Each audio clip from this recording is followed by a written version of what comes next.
culmination of everything on the offensive side, especially starting up front with the O-line. To be able to have a game that's that dominant, where that offense scores 7 times by running the football, what does that mean to you?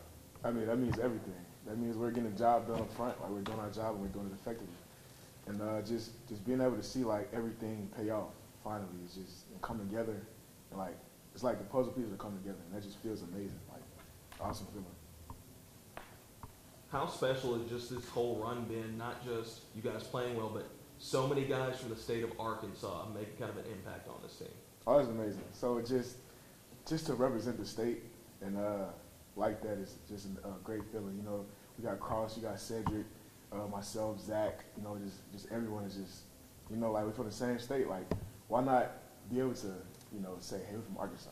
We like, you know what I'm saying? Just put a stamp on the state. That's just an amazing feeling to be able to do what you do and still be in your state and represent it at a high level. I gotta ask because it's Thanksgiving week. Favorite Thanksgiving food? Favorite Thanksgiving dessert? My favorite Thanksgiving food would have to be dressing and cranberry sauce, most definitely.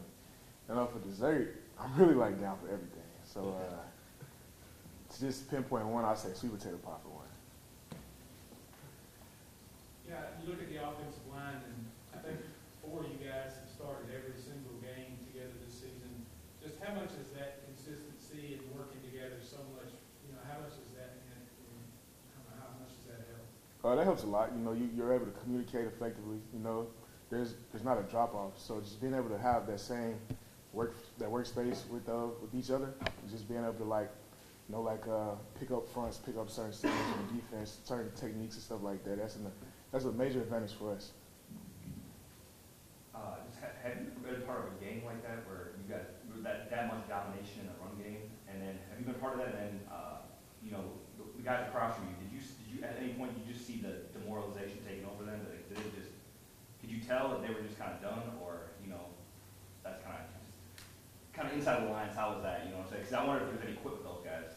I personally have never been a part of anything like that, and to their credit, they didn't give up. Like they kept fighting. Like that's just the game of sport, and I love that about that. But yeah, I've never been a part of anything like that before. Makilan, Coach preaches complimentary football, and I think Saturday was probably the greatest example of that maybe that's ever been seen in the stadium. To go a 17-minute stretch where you guys were just hanging out on the sideline because the defense continued to take the football away, just that moment for you, just being able to have a front row seat to seeing that, where you go through a stretch where you guys don't need to go on the field and yet 28 points were scored. Talk about the complimentary football and what that looked like to you from your eyes. Man, me and the other lineman was looking at the scoreboard, you know, the time. I'm like, bro, are we going to go back on the field? And it's just to see, like, Dane, Trey T, Strake, you know, get those, man, it's like, bro, that's crazy. Like, that was electrifying. Like, the sideline, the energy that we felt, like, the compassion, man, it was crazy. Like, that was just an amazing feeling. Like, that got us going most definitely. Just with Marshall, they got some pretty good talent on that defensive line. So just what you've seen from watching video, what do you expect from that interior, that front? Oh, that's going to be a major challenge for us up front this week. Just they have an amazing defense. They're a great defense, quality opponent.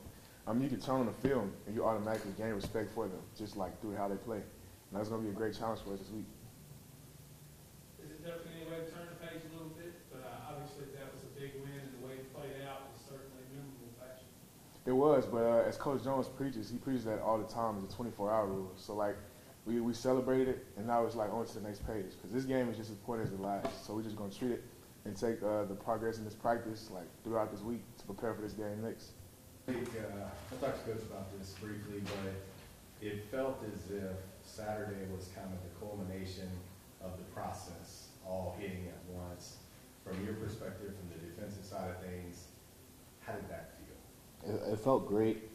Like I said in the press conference before, it's just like when you put a lot of work into something and you truly care about it and it comes into fruition, like there's no greater feeling, you know, than having your time, effort, and you know all the sacrifices that you put in, you know, being put in on display. I asked Coach about this too, but you know, as one of the older guys, one of the leaders, moving on from a victory like that is so, you know, exhilarating, and obviously still got a game this week, so you don't want to get too far ahead of yourself. how do you as a team leader kind of, help the young guys, move on with it and get ready for Marshall?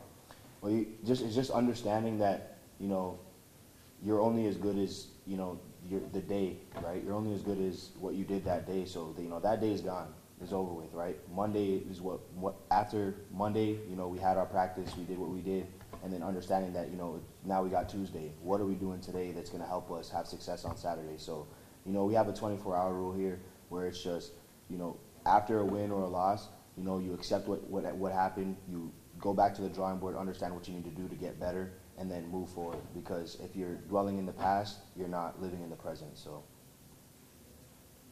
When Marshall's, they started off 4-0, they've since lost 6 out of 7. What do you see from them offensively, especially late in the season? Well, they're still a great football team, a great opponent. Understanding that they have a lot of weapons everywhere on that field. At the receiver position, at the running back position, the quarterback position as well.